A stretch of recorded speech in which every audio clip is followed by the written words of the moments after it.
నమస్తే అందరికీ. అయితే కలియుగ దైవమైన మన వెంకటేశ్వర స్వామి గారి లడ్డు ప్రసాదంలో ఎద్దు కొవ్వు కలిసిందని చంద్రబాబు, పవన్ కళ్యాణ్ గారు ఇది జగన్ ప్రభుత్వం వేసిందని నిందలేసారు.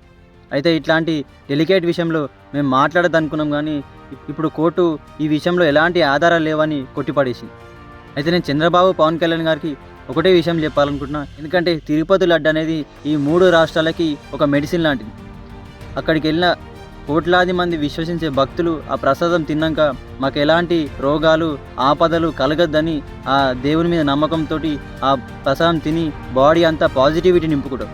అట్లా పాజిటివిటీ నింపుకునే ప్రసాదాన్ని మీరు ఈరోజు వాల్యూ లేకుండా చేసి కోట్లాది మంది విశ్వసించే భక్తులని అనుమానంలో పడేసి ఇంతటి ఘోరమైన చర్యకు మీరు పాల్పడరు. కాబట్టి మీరు ఇద్దరు తెలుగు ప్రజలకి అలాగే తమిళనాడు ప్రజలకి క్షమాపణ చెప్పాలి. ఇప్పుడు ఈ టాపిక్ డైవర్ట్ చేయడానికి పవన్ కళ్యాణ్ గారు వికృత చేష్టలు చేస్తున్నారు.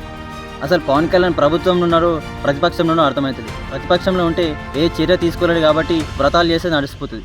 కానీ ప్రభుత్వం నుండి ఈ కేసుని సిబిఐకి అప్పగించి విచారణ జరిపించకుండా వ్రతాలు చేస్తున్నాడు, మెట్ల పూజ చేస్తున్నాడు. మళ్ళీ నేను బలంగా సనాతన ధర్మాన్ని నమ్మే వ్యక్తినని బల్లగుద్ది చెప్తున్నాను. మీరు సనాతన ధర్మాన్ని పాటించే వ్యక్తో కాదో ప్రజలకందరూ తెలుసు. ఇదే పవన్ కళ్యాణ్ గారికి నేను సూటి ప్రశ్న ఇస్తున్నా. మీరు కోల్కతా జూనియర్ మెడికల్ కాలేజీలో అమ్మాయి రేపు చేసినప్పుడు ప్రాయశ్చిత దీక్ష ఎందుకు చేపట్టలేదు? ఇదే చంద్రబాబు జైలుకి వెళ్ళినప్పుడు మీరు రోడ్డు మీద పనుకున్నారు, ప్రాయశ్చిత దీక్ష అప్పుడెందుకు చేపట్టలేదు?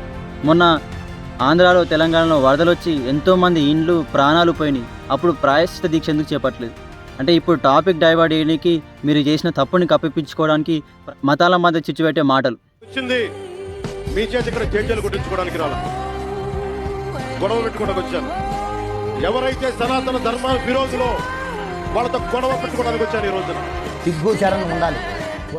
అసలు మీరు చిరంజీవి గారు పెట్టిన భిక్ష వల్ల హీరో అయ్యి ఆ పబ్లిసిటీతోటి ఆ డబ్బులతోటి పార్టీ పెట్టుకుంటే 2 సార్లు పోటీ చేస్తే మిమ్మల్ని ప్రజలు అసలు ఆదరించలేరు. ఇప్పుడు ఏదో మోడీ పుణ్యమా అని చంద్రబాబు పుణ్యమా అని కొన్ని సీట్లు వస్తే ప్రజలకు పని చేయకుండా కథలు చెప్తున్నారు. మొన్న మీరు ఒక మాట అన్నారు, I am an unapologetic Sanatani Hindu. I am an unapologetic Sanatani Hindu. Pawan Kalyan గారు మీకు సనాతన ధర్మం గురించి తెలియదేమో. సనాతన ధర్మంలో తప్పు చేసిన ప్రతి ఒక్కడు మానవునికైనా దేవునికైనా అపాలజైజ్ చేయాల్సిందే. మీరు అన్అపాలజెటిక్ అంటే మీరు దేవుడా? పైనకని చూడబడరా? ఫస్ట్ తెలుసుకోండి, సనాతన ధర్మం గురించి తెలుసుకోండి, మీ ధర్మం మీద తెలుసుకోండి. మెట్ల పూజ పూజారులు ముత్తైదులు చేస్తారు, మీరు కాదు. మీరు ఆ కేసుని సిబిఐకి అప్పగించి తప్పు చేసిన వాళ్ళని పట్టుకోండి.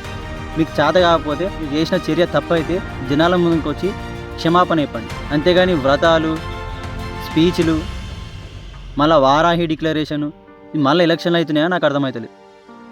కాబట్టి చంద్రబాబు, పవన్ కళ్యాణ్ కోట్లాది వెంకటేశ్వర స్వామిని విశ్వసించే భక్తులకి క్షమాపణ చెప్పి మళ్ళీ ఆ పవిత్రమైన మెడిసిన్ లాంటి లడ్డుకి మీరు వాల్యూ తీసుకురావాలి. లేదంటే మీ ప్రభుత్వం కుప్పగూలిపోతుంది.